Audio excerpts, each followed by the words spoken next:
السلام علیکم ورحمۃ اللہ وبرکاتہ۔ فجر کی نماز کے بعد کی دعا۔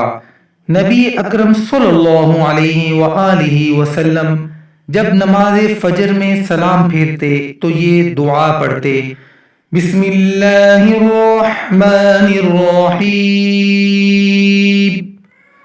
اللهم إني أسألك علما نافعا ورزقا طيبا وعملا متقبلا۔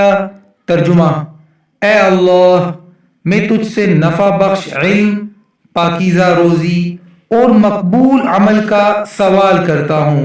ہم سب کو بھی چاہیے کہ فجر کی نماز کے بعد اس دعا کو پڑھنے کا اپنا معمول بنا لیں۔ اللہ تعالی ہم سب کو 5 وقت کی نماز باجماعت پڑھنے کی توفیق عطا فرمائے۔